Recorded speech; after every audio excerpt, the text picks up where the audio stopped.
Order! Order! You are an incorrigible delinquent at times. Behave yourself, man!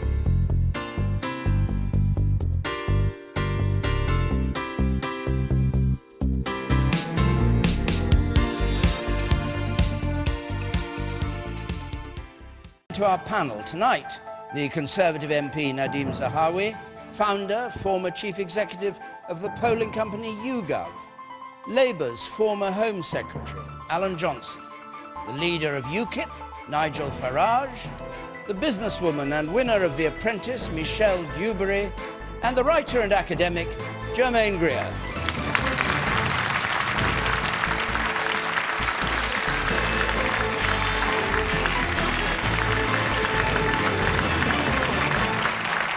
Good.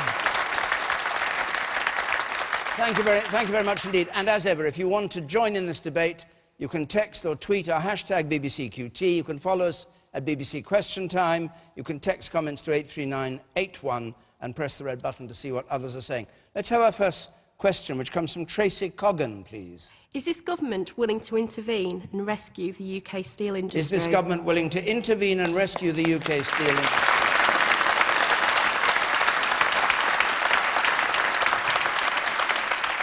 And we are, of course, close to the steel industry that has just had losses of over, I think, a quarter of its staff in North Lincolnshire.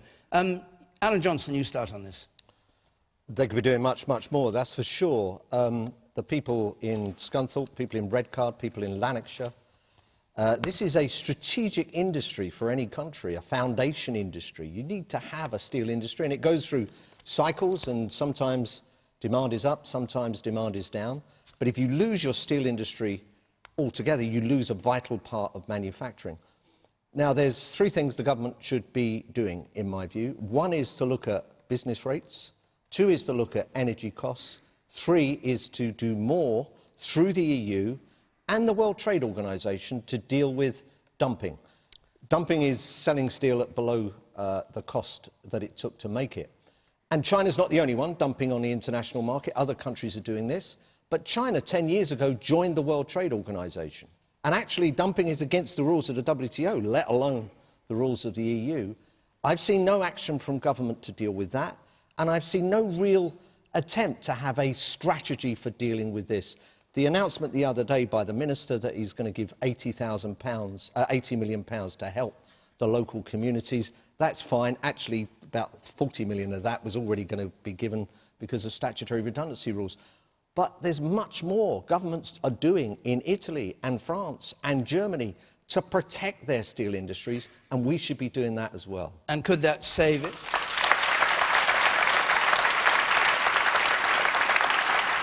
I mean, in the EU, they say the problem is overproduction of steel across Europe. Yes. Those measures can save it? Well, if you look at what's happened in those other European Union countries, and if you look at what the steel industry was asking for from the government, it was on issues like energy costs and like business rates.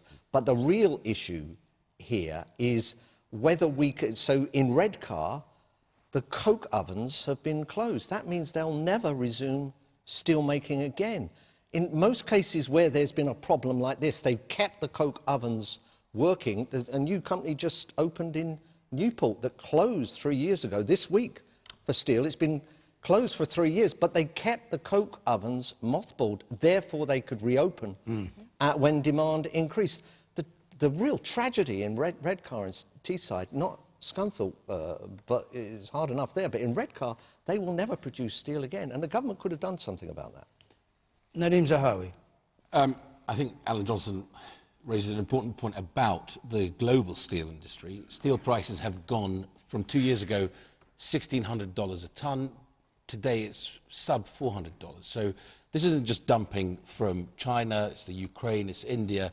It's happening because there's overcapacity. What the government has been doing is been working with the industry for many, many years. This isn't something that happened last week or the week before.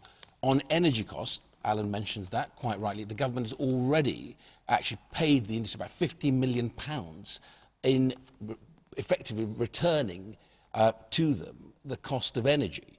Now, Wait, hang on, that doesn't mean anything, returning the cost of energy. Do you mean do you mean making energy as cheap as it is in Germany or France?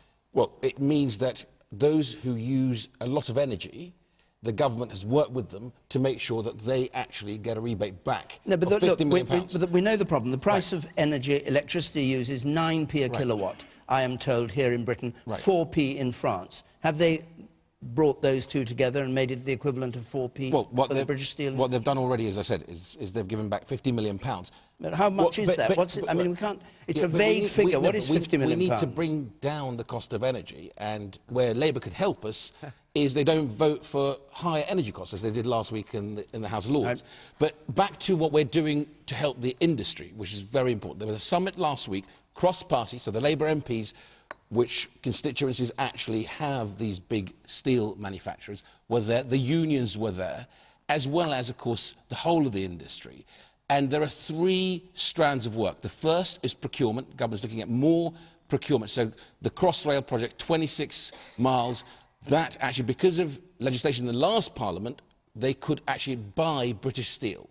That's one area. The other, they're allowed to avoid competition rules and say, we will only use British steel? They're allowed to look at procurement and be able to use British steel. Right. That's the way they did it. We're looking at competitiveness, which you raised, David, i.e. what more can we do to make our industry competitive? And then, of course, what's happening elsewhere in the world. What are other countries doing without breaking state aid rules that we can look at to help the industry? And, of course, the most important bit, which is those people who are being made redundant, we're looking at training of those people, making sure that money does flow to help them get a job. A lot of them, by the way, are actually highly skilled. So the 80 million that Sajid Javid, Secretary of State, has put towards training those people is right, and we'll be doing much more on this to make sure that we... Just to bring you just briefly to the key question, can this government rescue the UK steel industry? Are you saying now that the steel industry in Britain can continue to thrive after this, that this is just a hiccup? Well, look... Is that what you're saying? In any industry, right, what you get is oversupply, prices come crashing down. Some people were... the example of SSI, where the company simply couldn't keep going any longer. Others, like Tata, who I think will be much more responsible. There'll be, I'm sure, some voluntary redundancies. I don't know whether they're going to go any further than that. I hope not. But essentially, once the supply catches up, or the demand catches up with the supply, you'll see prices rising again. It applies to any commodity around the world. And I think we will end up with having a robust industry in the UK. Alan mentioned the company that's just opened after 3 years. That's because they're specialists. They were niche manufacturing. That's the sort of... stop them closing 3 years. All right, Michelle. Yeah, so we need to be clear. So we're talking a lot about stats and statistics, but I work a lot with people, getting them back into employment, and there's a real human cost in us letting this industry decline. There are huge amounts of people, and the problem that you've got in these towns and cities when you've got monopolised employers, what you have is you've got grandparents, fathers, sons. All they've ever done is work in these plants. And this is a crisis for me. So do I think the government has and is doing enough? No, I don't, actually. I think that this problem has not just suddenly crept upon us. This has not just happened last week. We've known that the market prices of steel have been on decline for quite some time now. We could have stepped in, you know, beforehand. The government's been working with the industry for years. Yes, Michelle. but It didn't it's happen obviously not overnight. working. And if it was working, I'll tell you now, SSI wouldn't have finished. Tata wouldn't be standing there saying, help me. You know, we're about to put job losses out there. And for me, this is... We need to be saying more than we will cap business rates, we will compensate energy. We need to be saying we are doing this and we are doing that and we have done this. We've done that. And it needs to be more 50 active. million in energy. OK. Let me hear from one or two members of the audience, and then I'll come to the other members of the panel. You, sir, in the second row from the back there. No, the man in blue there, yes. How can we have a northern powerhouse without a steelworks? Where's the money from the sale of British steel, and why can't we buy it back? I'm a local business owner. I work in mechanical engineering, and I believe that I would accept extra £5,000 on the corporation tax if it meant we could gain our steelworks and our mechanical and manufacturing back into British hands, not invested by foreign people who Yes, it's great to have foreign investment, but do they really care about the human impact? Would you nationalise it? Is that what you're saying? I would nationalise it, 100%.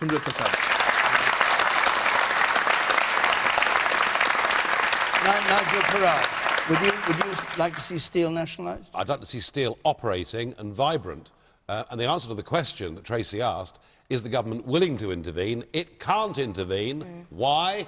Because its hands are tied. Yeah. Yes, of course, commodity prices. I spent 20 years buying and selling metals, and you get oversupply in a market, and in a few years' time, the steel price will recover. That is the argument actually for intervening and for helping out in the short term. But Alan, please, don't tell us we can help Tata Steel just a few miles from here with their business rates. North Lincolnshire County Council tried to do that, and their boss admitted today they are not allowed to relieve the £15 million a year business rates. No. She said it this afternoon. Perhaps you're behind. I don't know.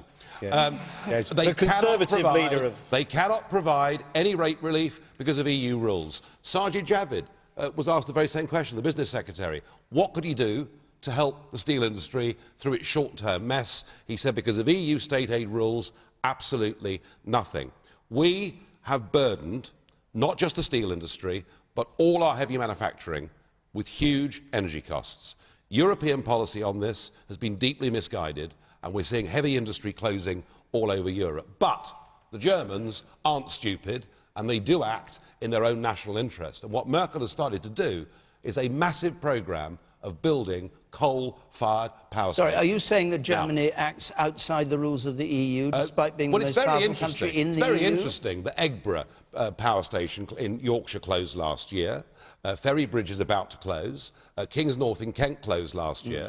We're told because of EU rules, if you drive from Belgium into Germany, you will see they are constructing and now burning coal on a huge scale. Well, therefore, sorry to interrupt. You're saying it's perfectly feasible within the EU because they've managed to do these things. They've managed to get round the rules. Don't need to leave the EU. They've managed to get round the rules. They've managed to get round the rules. For some reason, we haven't. We have got energy, which British industry is now, because of George Osborne, bringing in a carbon floor and deciding that we would subsidise rich landowners to put wind turbines on their land. We have now got energy costs that are double the rest of the EU, and this isn't. Okay. This isn't. Just one more point. This isn't just about steel. In the last 8 years, we've lost 40,000 jobs in the aluminium industry, 60,000 jobs in steel, 10,000 jobs in refining. We've lost jobs in glass. We've lost jobs in cement. We're destroying British heavy industry. It is madness. Okay. Germaine Greer. And I'll come to you in the audience just a minute. The odd thing about this is that I'm Australian, and we don't have a steel industry. We produce the highest grade ore, iron ore, in the world, and we have one customer, and our customer is China. And China's economy overheated. China ends up with a stockpile of steel, and it's interesting that China is now being accused of dumping when, in fact, I seem to remember a time when everyone was very enthusiastic about globalisation, which meant that if people could produce things cheaper, we wanted to buy the cheaper goods, and if that meant we mothballed our own industries, then that's what we did. And now we're whinging and complaining, and I really don't see that we should all now decide to produce steel which is actually uneconomic. That's a bad idea, and it won't work. Until the stockpile is used, it will continue to undercut us, and we will continue to call it dumping when in fact it's just marketing. I don't approve of globalisation. I think it's been a disastrous policy for, in particular, the developing nations. But we accepted it. Everyone was very excited about it. And now we're whinging and complaining that it's begun to bite. Our workers are expensive. Other people's workers are cheap. And globalisation meant that meant we were uncompetitive. Okay. There is a way around that, which has already been adumbrated, which is that we should produce a higher grade product. We should actually improve the standards so that we were producing steel for specific applications. We can't just sit around and think that we're going to be just doing girders like everybody else. Now, other people are going to say, well, we're already doing these higher grade products. Well, what we've got to do is learn to market them. You can't just sit around whinging that other people are outselling you. OK, now, hold on, Nigel. No. I'll go to you. No, Nigel, hold on. We must help our industries with energy. The man there with spectacles and a blue shirt on, you. Thank you. I've got 4 children. If it turns out that one or more of them isn't academic, what should I advise them to do with the death of manufacturing in this country? My dad made cars, his dad was a printer, and his dad made watches, but what will there be to do for my children if they're academic? I'm a teacher, so I am academic, fortunately. OK, and you sir at the back there, the second row from the back. I was a steelworker during the strike of 79-80, and with all due respect to the panel, we heard a lot of the same rhetoric then. What I think that they fail to understand, we talk about spending the £80 million retraining people. To do what? When British steelwork closed, it's not just the steelworkers that are affected. I know they're the focus of the attention at the moment, but it's the shop round the corner won't have any customers, the pub up the road won't have any customers, the travel agent won't have any customers. You will constrict the economic breath out of that town. And we in Grimsby know, because it happened to us with the fishing industry. We've been through this. You don't understand what you're going to do to that town by not stepping in with real help. Not just lip service and training them all to be telephone sanitisation engineers or whatever. They need real help, not lip service, and you're not offering that. You said you were a steel worker, yes? Yes, I worked before I went to university. How did you retrain? I did the job for a year while I was waiting to go to university, so I already had something to go on to. OK. And you, sir, up there. Yes, I'll come to you in a second, Michelle. Yes, you in the bow tie. It's nice to hear people talking about energy costs. Mr Farage and other people mentioned about energy costs. While we were throwing loads of money at subsidies for wind farms and so on, France was building nuclear power stations, left, right and centre, and now their costs of energy are about half of what ours are. It's a good point there. Alan Johnson, what do you make of that point? Do you think our energy policy under Labour as well as under the coalition is just wrong? France are going to be building out nuclear power stations as well. Why weren't we building them? Why didn't we build them? We should have. Didn't we build the first nuclear power station in the world? Yeah, we should have been rebuilt. We should have been renewing our nuclear power stations much earlier. There's absolutely no question of that. Listen, can I come to Nigel? Every issue I think we discussed today, the problem will be Europe. Well, it is. Well, no, it's not. Well, no, it's not. Why won't you admit it? No, it's not. Because it's not. Why won't you admit it? Because it's not, Nigel. Here's the basic problem here. The basic problem. First of all, Nigel says state aid rules. State aid rules we signed up to, incidentally, as part of the. No, of course you didn't. But as much to protect British industries. They don't say that state aid is debarred. They say that state aid has to be regulated. There are reasons why you can get state aid that other European countries have taken advantage of. At Redcar, they've actually got carbon capture and storage. They've got research and development, which could have meant that they would have got state aid. Nobody applied for state aid for Redcar. The other issue is, the problem is dumping. If every Scunthorpe steelworker worked for nothing, they would still not be able to provide steel as cheap as they're providing it in China. And the issue here is how best can we deal with that international problem. Chinese president was over here this week. He says that Chinese steelworks have closed because they're over capacity. No one can find any evidence of that. But the only way to deal with that effectively is internationally. Through the European Union, 500 million together, and through the World Trade Organization.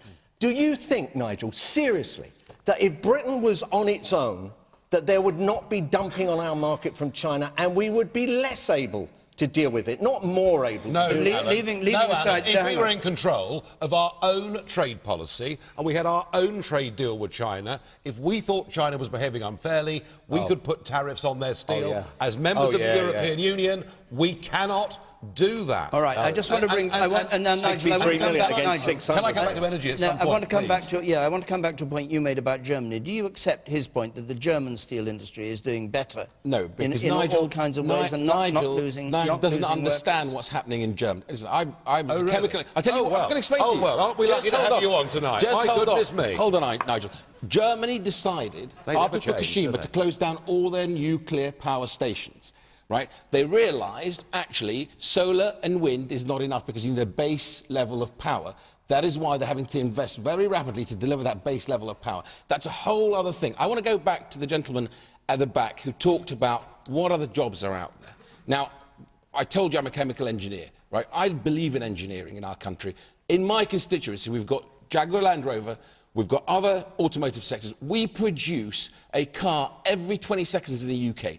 We export those cars all over Europe to the rest of the world. What's this got to do with the steel I'm going to tell you. I'm going to tell you in a Get second to the that point. we have got manufacturing in this country thriving. If the steel industry will actually survive and will continue to thrive in the UK because of the support that the government will offer it, the support that I've already talked about, procurement. That needs to happen very quickly, though. 'cause I you're don't saying- disagree with you. But you're saying it will survive, but what you're saying is it's not surviving. No, It's not what you're surviving, seeing... they're well, closing. Well, some are closing, others... Tata is not closing.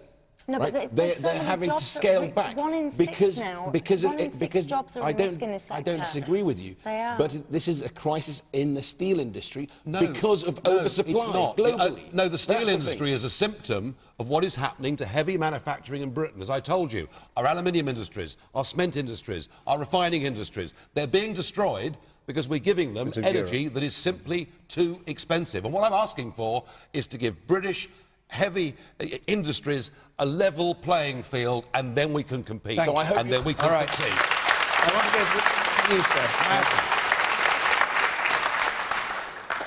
I believe it's a matter of public knowledge that the Prime Minister has local connections to Scunthorpe. Perhaps he should take a leaf out of Lord Tebbett's book and get on his bike, which is hopefully made of British steel, get up to Scunthorpe. I believe he may have a slow puncture because there's a community up there that need his support. I've yet to see a local politician or a national politician come out in support of the people of Scunthorpe, and it's diabolical that they haven't. And I'd like to go back to Tracy, who put the original question. What do you make of what you've heard so far, and what's your view? I just hear ifs, whens, buts. When's it actually going to happen? You know, by the time we've all debated what potentially we could do, we may be shut. I work actually at Tata, which is at Scunthorpe, and I can see this every day. You know, I work with these people, the 900 at Scunthorpe, they're potentially going to, well, they will be losing their job. I also work with, alongside the people up near Glasgow that will be losing their job. It's 1,200 people. It's just heartbreaking. It is. And what we need to do, by the way, is we need to try and prevent these situations from happening. We need to try and move away from monopolised employments where you've got whole communities, towns, cities that are wholly dependent on one massive employer. So government needs to be sitting there now and looking at where are the risk areas, where do we need to be encouraging more enterprise into, which cities, which towns, what can we do to stimulate those economies? The North East is the fastest area in terms of job creation in our country. The North West is exporting more than the rest of the UK. So we've got some good shaking your things head that are at that. I'll bring you in at the moment. Go on. You have to convince him. Well, he's shaking his head as you speak. That's the data. That's the facts. That is the reality on the ground. The fastest job creation is in the North. It's not London. It's not London. But is it because it's the fastest loss of jobs? No, therefore it's the because we've been backing entrepreneurs, backing business, reducing corporation tax down to 19%, coming further down. That's why you create an environment for people to build businesses, you get businesses started. Okay. Not manufacturing. You get people investing. In manufacturing. Not heavy manufacturing. Facts can be made to suit anything. What's that? You can pick a fact out of the air and it can be made to suit your argument. The fact is, we're very quick to privatise a bank when it's going to go under, but not manufacturing industry. For 1/3 of what you gave to the banks, for 1/3 of what we gave to the banks, we could have kept steel going for the next 50, 60 years. Okay. I'm going to move on. We'll come... We've got... I'm sorry. I'll go on then, quickly. Yeah, the man in the middle in brown there. Can you go to him? Yes. If we sat there listening to you, everything's all rosy, it's fine. You're saying, you know, the price of steel is going to go back up, everything's fine soon, and we're scaling back. These are real people who've lost their jobs here and now. This is what we're talking about, not soon it'll be okay. Like David said, once Redcar's shut, it's shut. It's never opening again, that's it. End of. Yeah. But we're just talking about what will happen soon. This is the here and now and real people. Yeah. Okay. Agree. Thank you. Right, we've got inevitably many other questions. Not all steel workers are manual labourers. I have got an education behind me. We have lots of very highly educated people who I work with. At the present moment, I see my only option is I'm going to up sticks, leave the area and go and work in the nuclear industry. Because that's where the jobs are, because that seems to be the only thing that we see in the newspaper. For the Chinese? For the Chinese. Well, we'll come to it. And the French. And the French. All right, thank you very much. Well, now, just before we go to the next question, I should just give our destinations in the next couple of weeks. Edinburgh next week, Tottenham in North London the week after that. On the screen are the details of how to apply.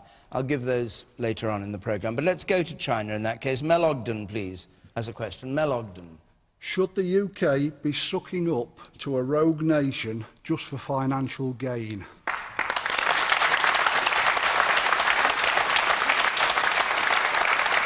Germaine Greer. Well, it's very good of the Chinese, I would have thought, to have agreed not to mention the fact that we used to be the principal drug traffickers to China. We used to sell them opium. We did. And here we are going to take the moral high ground and wag our fingers at them and tell them that their behaviour does not satisfy us. It is not simply a matter of wanting Chinese money. It's really interesting. We neglected the nuclear industry for 50 years, and now we're paying for it. And you've already heard this evening that French energy costs are much lower than ours, partly because they developed their nuclear power plants. So now we've decided, well, perhaps we will do that, and we'll do it on British shores, and we'll do it with Chinese cooperation, Chinese whatever it is. I don't quite understand exactly how it's going to pan out. But the interesting thing to me is the Chinese know they have no future without nuclear energy. It's arguable that the world has no future without nuclear energy. We can't keep on deforesting the Himalaya because the forests are all gone. And there will be no modernisation of the developing world without cheap energy. It's a problem that has to be addressed. It should have been addressed 50 years ago. Now it's going to be addressed. But the Chinese are not going to build nuclear plants in the ring of fire around the Pacific. We've already found out what that could lead to, because this is the most unstable part of the globe. So they're going to build them here. Now, you may say, we shouldn't have to do that. That's not fair, because nuclear power is dangerous. We've used up the fossil fuels. We're going to have to actually go to the next phase in generating cheap energy for the rest of the world to modernise. And we're late doing it, and it's going to be tough, and things are going to go wrong, and the price is going to be high, and already we don't know exactly how it's going to be financed, but it won't be entirely financed by China. But having 30 billion of Chinese money invested in Britain as a result of this visit, you in favour of that? We're very good at losing it. I'm in favour of it, yes. You are in favour. If the Chinese want to invest, let them invest. Goodness knows. I mean, just have a look at what you're wearing tonight. Just have a look and see where it was made. I mean, most of the stuff we've got on us is made in China. I don't want to... The Chinese... the Chinese too make... close an examination. The Chinese make two sorts of products. They make rubbish and they make wonderful things. And most of what we buy is rubbish, which is our fault. Okay. We should be in a proper grown-up trade relationship with this country, and I think we should stop going on about dumping. And what we're saying is that we're not competitive. Well, what Mel said was sucking up to a rogue nation. What did you mean, actually, Mel? Well, we appear to have selective integrity here, because a week ago with Saudi Arabia it was a little bit different. We withdrew a contract from them with their human rights records. Chinese human rights records and treatment of neighbours leaves a little bit to be desired. This was the prison contract, yes. Nigel Farage. I've been wondering where Davey gets his ties made for a long time. I think perhaps we've got the answer, you know. I mean, look, I want us, Mel, I want us to have a sensible, grown-up trade relationship with China, but one on terms that we can dictate, and that was the point I was making earlier. You know, often we're told Britain isn't big enough in the world to have its own trade deals. Well, the Icelandics, who've got 300,000 people, have got their own trade deal with China. That's what we should have. However, there are limits, I think, to how far this relationship should go. And I think the sucking up to China has been over this Hinkley Point nuclear power station deal, where for 6 billion sterling's worth of investment, what the Chancellor of the Exchequer has given them is a guaranteed strike price, inflation adjusted, at double the current price, double the current exorbitant price of energy at the moment for 35 years. He did not need to give away such a shed load of British taxpayers' money and to virtually guarantee that we're going to keep energy prices, which you talked about earlier this programme, so high. That was a mistake, and I also think that perhaps to allow, you called them a rogue state, but whichever way we look at it, there are some very deep questions to ask about the way China operates and perhaps some of its motives. I actually think to allow a country like China to be such a key player in something as sensitive as the nuclear industry actually brings up some quite serious security concerns as well.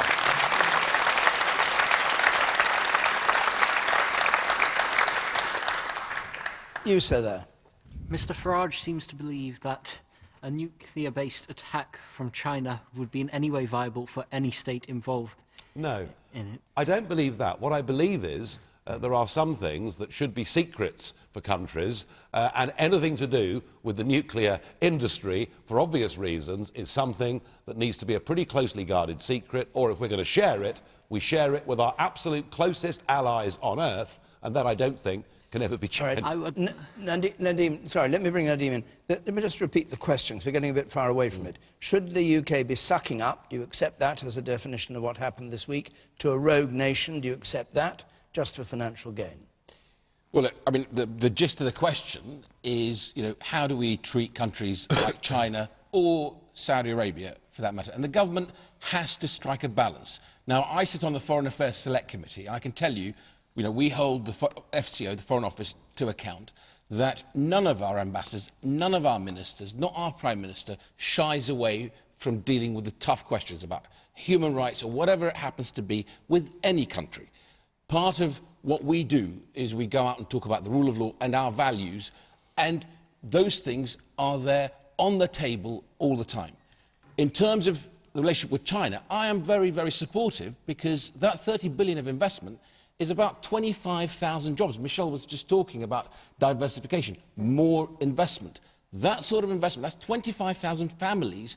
That's 25,000 families with a secure pay packet at the end of the month. That is important. That is why we want these countries to come and invest it, not just China. We've got Narendra Modi coming over from India. We've got other countries who are looking to come and trade with the UK, to share knowledge with the UK. Now, as far as Nigel's scaremongering goes, two areas. One, his talk of an Icelandic deal with China. That trade agreement is a one-way agreement. China basically drafts it, Iceland signs it.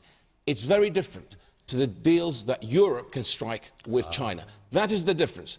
You know, we can talk about Europe later, but he should not mislead the audience by saying as if Iceland can actually sit with China on a level playing field. Okay, what about the rogue nation? You said something very interesting at the beginning. You said, I sit on this Foreign Affairs Committee, and I can promise you the Foreign Office always has human rights on the table. With what effect? Well, with, I think, a significant effect in the countries. Bahrain, let me give you an example. When Bahrain had their problems with the protests, Bahrainis actually said, look, can you send us some experts? Can you send police over? Can you help us? We actually delivered a report to them that made them change the way they do their policing. These sort of things are good, but we have to strike a balance, and the Prime Minister had to strike that balance. But let me come back to one more point that Nigel talked about, which is the nuclear power station and trusting the Chinese. This isn't taken lightly. Our security agencies are involved. There are checks and balances all the way through. We've done it in telecommunications with Huawei, another group, and GCHQ actually look at all of that. and have real control over what the Chinese can see and can't see. So we don't enter these deals lightly. We do them for the right reasons, for UK jobs.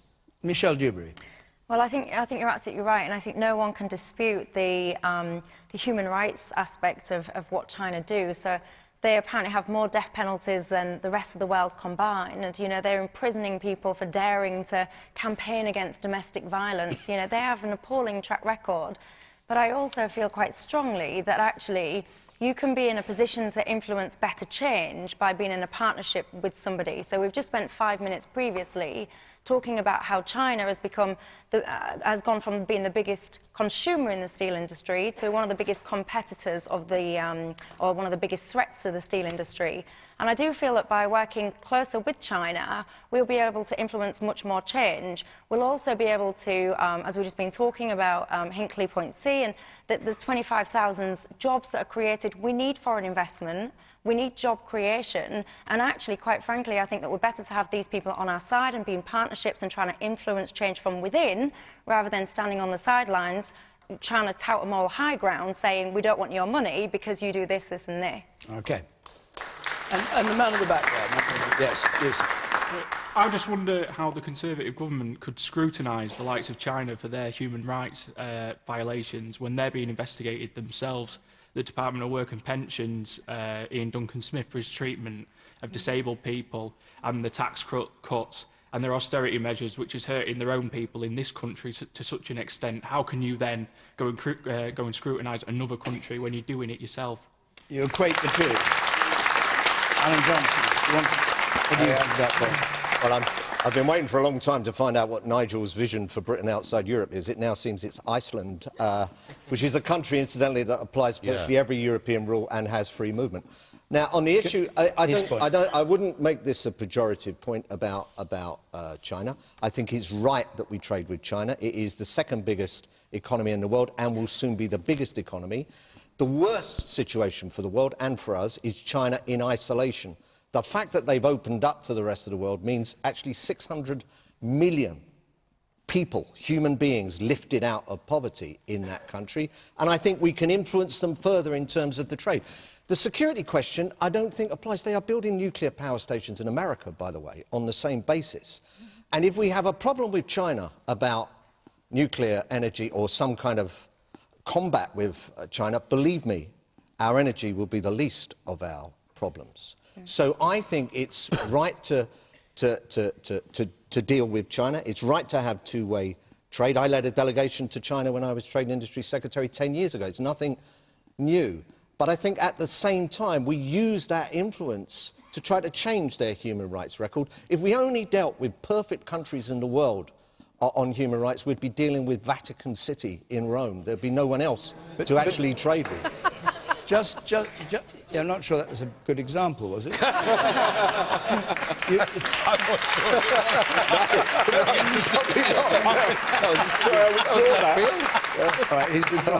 But just answer the man in the check shirt who said... Sorry, I just think that you just completely avoided the question there. We didn't really... Oh, sorry, I was taking the question, the original question, yeah. We didn't really go into, you know, who are we to tell other countries when we're doing so much wrong ourselves? Yes. Well, I think your criticism is absolutely right of this government. I wouldn't equate it with Tiananmen Square and some of the things... All right, let's go to... But there is something we need to remember. We're terribly good at forgetting that China pulled off the most extraordinary coup, i.e.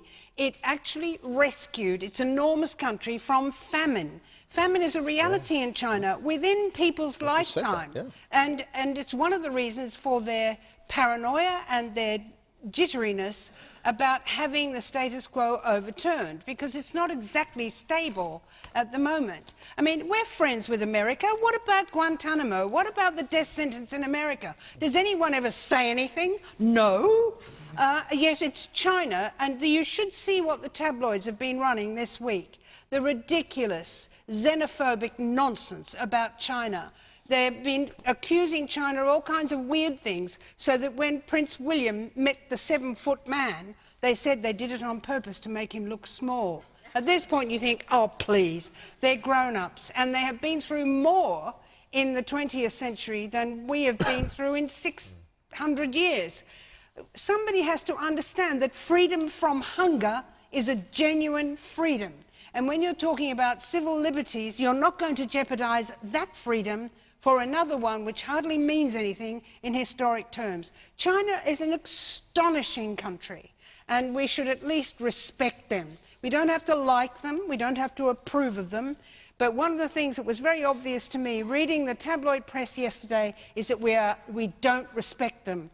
That is going to cause us problems because they're not stupid and they're not going to work with us if we're constantly finding them in the wrong and belittling them. They're aware of all this. Okay.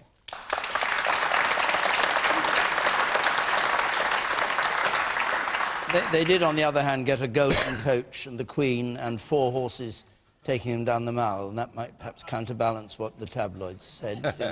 Well, it means that the Queen's manners are better than the tabloid press. Paul Walker, a question from you, please. That is true. Paul Walker, please. Does the cut in working tax credits signal the death of compassionate Conservatives? The cut in working tax credits... When were they allowed? This question's based on a Conservative MP whose maiden speech this week. She said that we're betraying who we are with these working tax credits.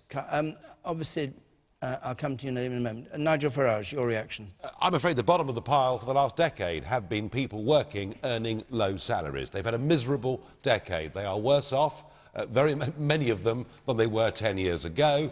There are lots of reasons for that, chiefly massive oversupply of labour, driving, the price of wages down. And I think that for nearly 3 million of them, in the middle of next year, to get a further kick in the teeth of over £1,000 a year, frankly, it's pretty heartless, so there isn't much compassionate conservatism in that.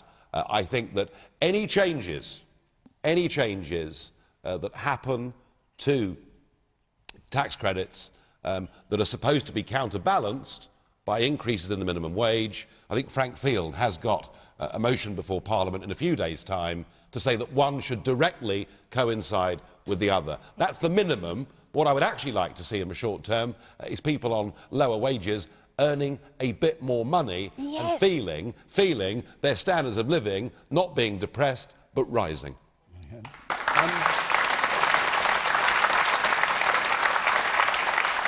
Nadhim. Look, when we took office, we came into a government that had a country on low wages, very high taxes and very high welfare. What the Chancellor is delivering, and I absolutely believe in this, and this is where the compassion is high wages. We're going to have a national minimum wage, lower welfare, I should say, and low taxation. If you earn £10,000 a year, you don't pay tax at all. That will rise to £12,500. You get 30 hours of free childcare. You've got £2,000 in tax-free childcare. So taken as a whole, I would much rather live in a country that is creating jobs. We are a jobs factory in this country. We created 2 million jobs in the last Parliament. We're going to create 2 million jobs in this Parliament, 3 million apprenticeships in this Parliament.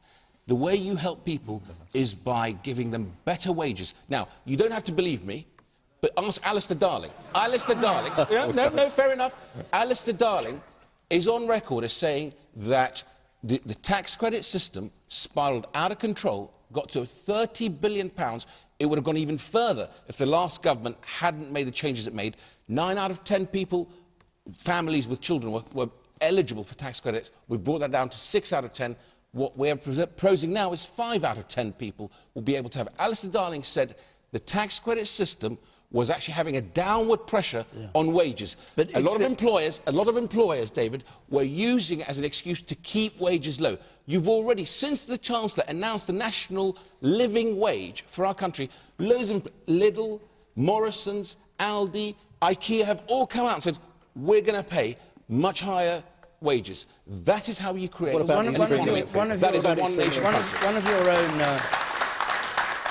of your own former ministers, David Willits, now heads an organisation called the Resolution Foundation. You know about it.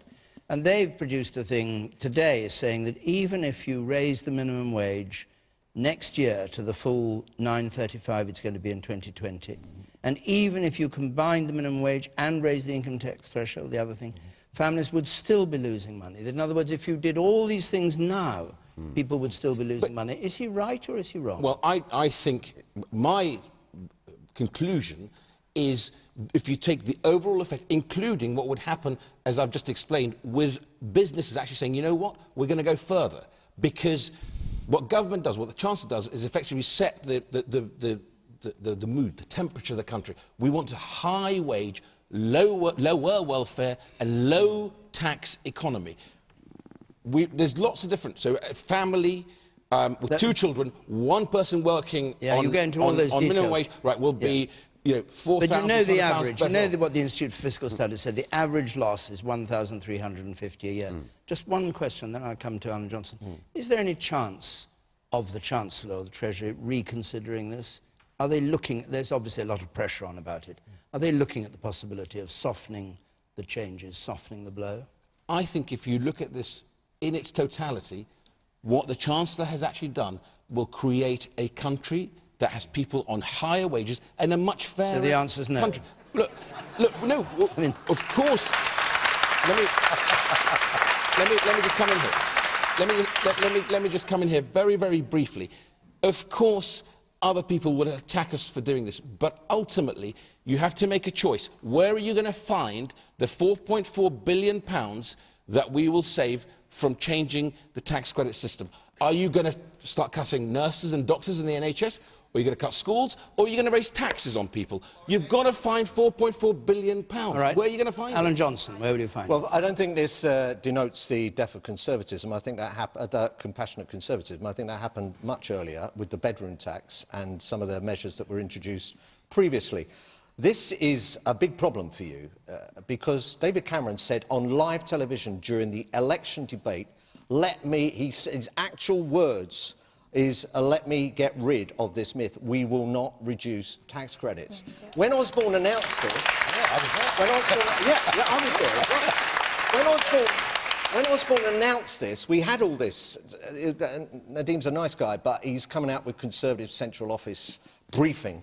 He said all this. He said, look, don't worry. It was Alistair Darling. He said by 2020, 2020, when the minimum wage goes up to £9, everyone will be fine. And then he said 8 out of 10 people are benefiting from this. Let me tell you, those 8 were me, David, the Prime Minister, Osborne. The 2 were the people on working tax credits, because they're the people who are going to lose out. And there is no excuse. There is no excuse for this. You can make all of the arguments about needing to rein in tax credits. Of course you can. Incidentally, you can get your £4.1 billion by not reducing taxes for high earners, by not changing the inheritance tax rules, which affect a tiny number of high earners. On your issue about changing the personal allowance, that benefits all of us. The poorest don't pay tax in the first place. You could change that as well. What you can't excuse is introducing this immediately so that families from April next year lose £1,300 per year. They are working. They are low-paid workers. Do you think it'll change? I think it is almost bound to change, or... You think they will change? I think they will change. I think the pressure will come. He's doing it through... He's not even putting it through the finance bill, by the way. He's putting it through a statutory instrument. I will be very surprised if the Lords don't amend that next week. You know, given all the constitutional stuff around it, I think they'll amend it.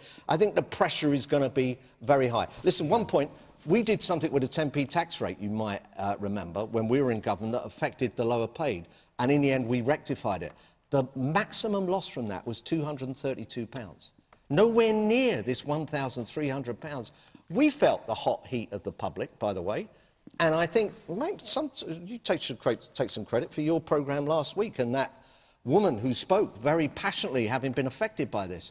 So I think there are ways to do this. Frank Fields put that forward. You need to ensure that even if you are going to introduce this change eventually, you don't introduce that dramatic reduction in working families' wages from next April. Right.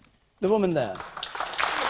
And I'll go to you at the back there, and then I'll go to 2 panellists. I want to get one more question in if I can tonight. Yes, madam. I'm a head teacher, and I think that many of my families have working tax credit, many of my staff get working tax credit, and I think one of the biggest problems in this country is that politicians have never been poor. They do not know what life is like for the ordinary people because they live for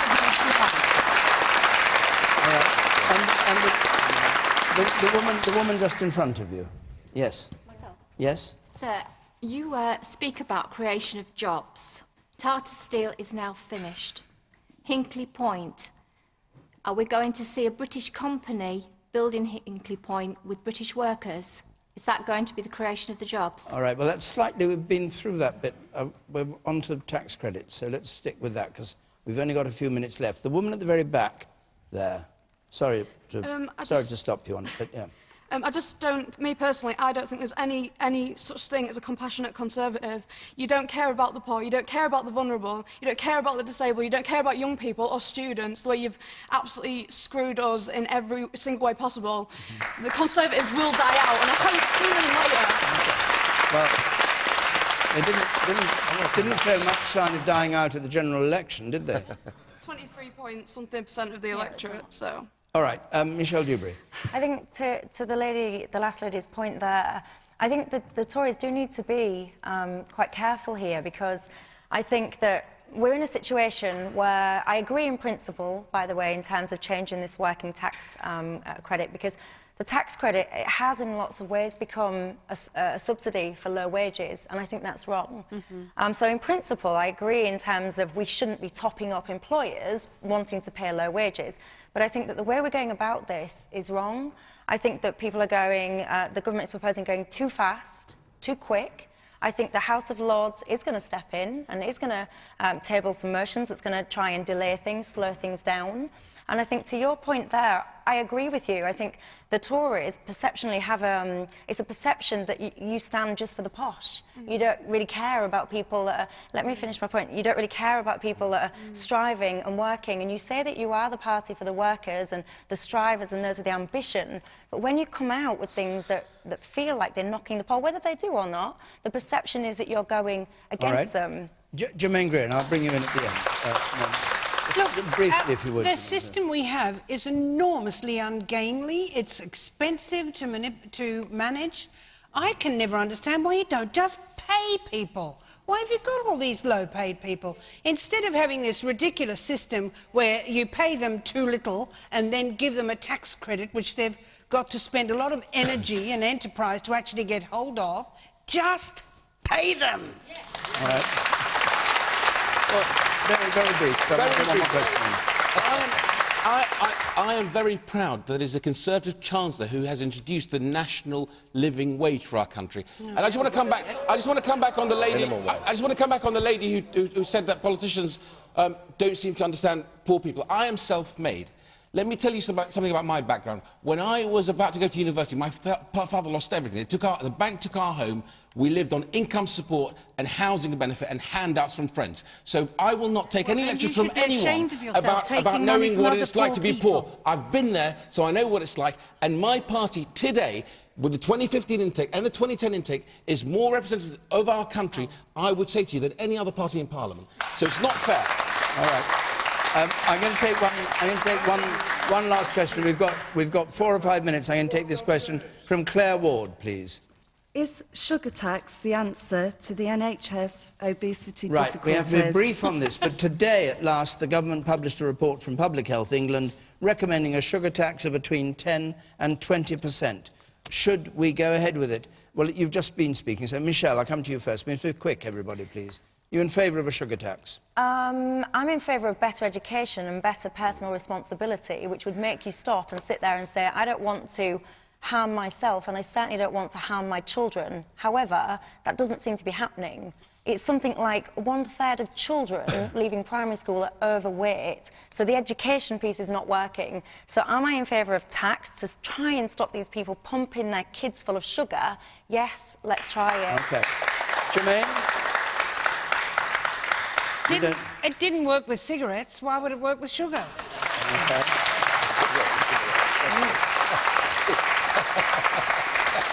You might know about this now. I'm paying lots of sin taxes already. whether my can of ginger beer that I like costs 65p or 75p makes no difference. Learning... Not to you, but it might to some hang on, people. But learning in the last year that it contains 12 teaspoons of sugar has shocked the life out of me, and I'm not buying it anymore. Education, not tax, is the answer. Okay.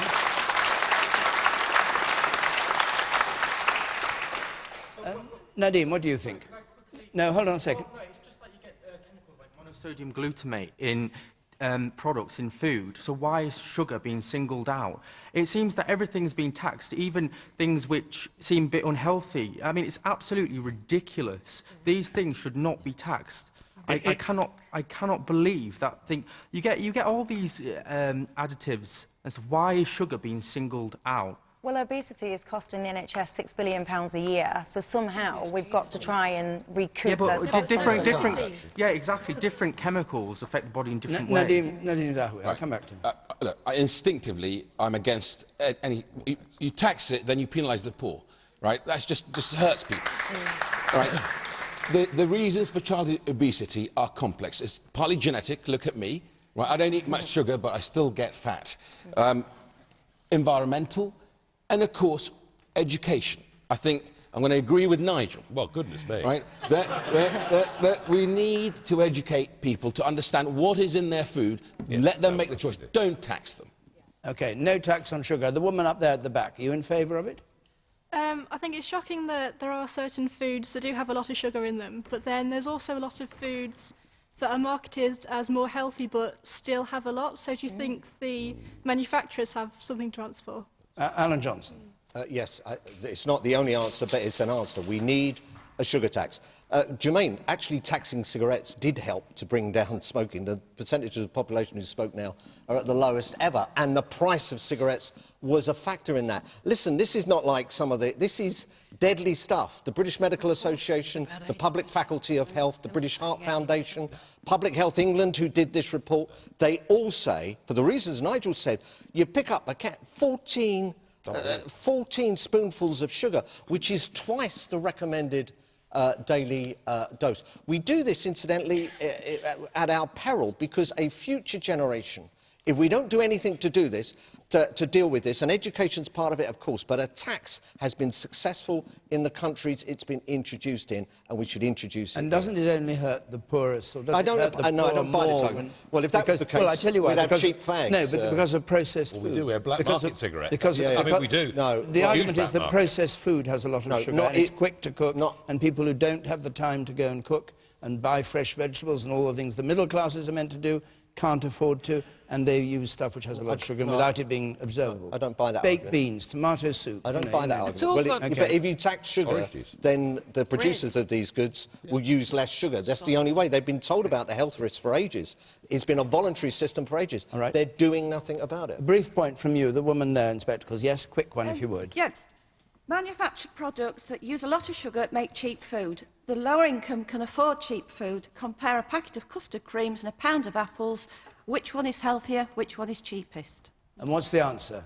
The custard creams are cheaper. OK. And we'll go further. And will perhaps satisfy for longer. So the poor have very little choice. What's your view on taxing sugar, then? I think it's one of a range of things that could be used, but on its own it will be insufficient. Education is important, but it's how you educate the public. Schools are not always the place to do it, OK, fine. etc. Well, no doubt this debate's going on Twitter and texting, and in the debate that follows on 5 Live. But our hour's up on Question Time.